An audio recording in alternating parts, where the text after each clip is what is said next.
जरा सोचिए, एक ऐसे साम्राज्य के बारे में जो 3 महाद्वीपों तक फैला हुआ था और जिसने हमारी आज की दुनिया की नींव रखी। आज हम उसी रोमन साम्राज्य की शानदार और जटिल कहानी को समझने वाले हैं, जिसने इतिहास का रुख हमेशा के लिए बदल दिया।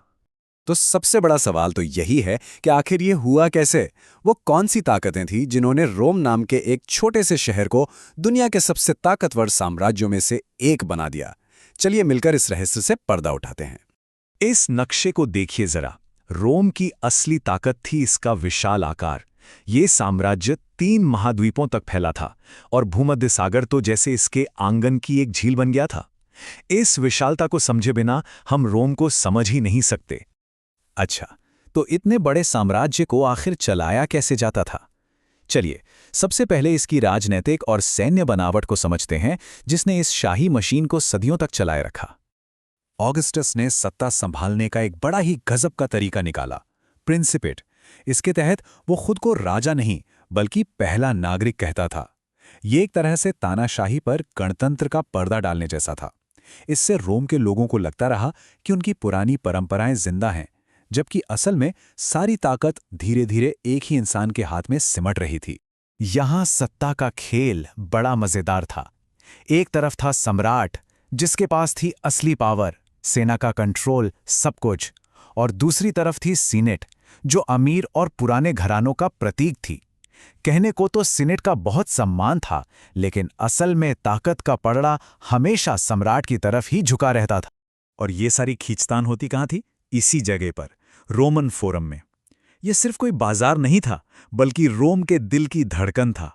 यहीं पर सम्राट की ताकत और गणतंत्र की पुरानी परंपराएं एक साथ दिखती थीं, जो सबको याद दिलाती थीं कि रोम क्या था और अब क्या बन चुका था। और इस पूरी शाही मशीन को चलाने वाली असली ताकत, वो थी रोमन सेना। ये कोई ऐसी वैसी फौज नहीं थी, बल्कि 6 लाख सैनिकों की एक प्रोफेशनल और स्थायी सेना थी। यही सेना साम्राज्य की रीढ़ की हड्डी थी, जो बाहर दुश्मनों को रोकती थी और अंदर विद्रोहियों को कुचल देती थी। लेकिन देखिए, सिर्फ सेना के दम पर कोई साम्राज्य नहीं चलता। उन्हें चलाने के लिए पैसा चाहिए, संसाधन चाहिए। तो चलिए अब देखते हैं उस आर्थिक इंजन को, जो रोम की ताकत को ईंधन देता था। ये नंबर देखिए, 5 करोड़। क्या लगता है ये क्या है? ये अंदाजा है उन मिट्टी के मर्तबानों का, यानी एम्फोरा, जो रोम के व्यापार में इस्तेमाल हुए।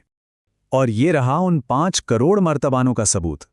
रोम में मोंटे टेस्टासियो नाम का ये पहाड़ असल में फेंके गए मिट्टी के बर्तनों का ढेर है, जिनमें ज्यादातर स्पेन से आए जैतून के तेल के कंटेनर थे। ये टीला रोमन व्यापार के विशाल पैमाने का एक जीता जागता स्मारक है। तो इन कंटेनरों में आखिर आता क्या क्या था? स्पेन से जैतून का तेल, अलग अलग प्रांतों से शराब, मिस्र से गेहूं और पूरे साम्राज्य से मिट्टी के बर्तन और धातुएं। ये सब चीजें साम्राज्य की नसों में खून की तरह दौड़ती थीं, शहरों को चलाती थीं और अर्थव्यवस्था को जिंदा रखती थीं। लेकिन इस पूरी चमक दमक के पीछे एक बहुत ही स्याह सच भी था। रोमन अर्थव्यवस्था पूरी तरह से गुलामों की मेहनत पर टिकी थी। ऑगस्टस के दौर में इटली की आबादी का एक बहुत बड़ा हिस्सा गुलाम था, करीब 30 लाख लोग। सच तो यह है कि उनकी मेहनत के बिना साम्राज्य की ये शानदार इमारत शायद कभी खड़ी ही नहीं हो पाती। तो हमने शासन और अर्थव्यवस्था की बड़ी बड़ी बातें तो कर ली, पर इन सब के बीच एक आम इंसान की जिंदगी कैसी थी? अब साम्राज्य की इन बड़ी बड़ी संरचनाओं से हटकर उन लोगों की जिंदगी पर ध्यान देते हैं जो इसमें रहते थे। रोमन समाज एक पिरामिड की तरह था, जिसमें हर किसी की जगह तय थी। सबसे ऊपर थे अमीर जमींदार यानी सीनेटर, उनके बाद व्यापारी वर्ग, फिर मिडिल क्लास, फिर शहरों में रहने वाले आम गरीब लोग, और सबसे नीचे थे गुलाम, जिनके पास कोई अधिकार नहीं थे। किसी का जन्म ही यह तय कर देता था कि समाज में उसकी जगह क्या होगी। लेकिन इस सख्त समाज में भी इंसानियत की झलक मिलती है। पोम्पई के खंडहरों में मिली ये ग्रेफिटी हमें उस समय के आम लोगों की भावनाओं की एक झलक देती है। और तो और इससे ये भी पता चलता है कि पढ़ना लिखना सिर्फ अमीरों तक ही सीमित नहीं था, बल्कि आम लोगों में भी इसका चलन था। परिवार की बात करें तो यहाँ भी एक दिलचस्प तस्वीर सामने आती है। पुरुषों की शादी ज्यादा उम्र में होती थी, जबकि लड़कियों की कम उम्र में। हाँ, कानूनी तौर पर परिवार का मुखिया पुरुष होता था, लेकिन महिलाओं को अपने पिता की संपत्ति पर हक मिलता था और वो कानूनी रूप से अपने पति के अधीन नहीं होती थीं। जो उस जमाने के हिसाब से एक बहुत बड़ी बात। लेकिन देखे, कोई भी साम्राज्य हमेशा एक सा नहीं रहता। तीसरी शताब्दी में रोम पर एक ऐसा संकट आया जिसने इसकी नींव तक हिला दी। चलिए अब कहानी के उस अहम मोड़ की बात करते हैं। इस दौर की उथल पुथल का अंदाजा बस इसी बात से लगा लीजिए, सिर्फ 47 साल में 25 सम्राट, मतलब औसतन हर 2 साल में एक नया शासक। आप सोच सकते हैं कि लगातार गृह युद्ध और राजनीतिक हत्याओं के इस दौर ने साम्राज्य को अंदर से कितना खोखला कर दिया होगा। और ये संकट सिर्फ अंदरूनी नहीं था, साम्राज्य पर हर तरफ से हमले हो रहे थे। पूरब में ईरान का ससेनियन साम्राज्य एक नई चुनौती बनकर खड़ा हो गया, तो उत्तर से जर्मन कबीले सीमाएं तोड़कर अंदर घुस रहे थे। रोम एक ही वक्त में बाहर दुश्मनों से और अंदर खुद से लड़ रहा था। लेकिन इतनी आसानी से रोम का अंत नहीं होने वाला था। इस संकट ने साम्राज्य को खत्म नहीं किया, बल्कि उसे हमेशा के लिए बदल दिया।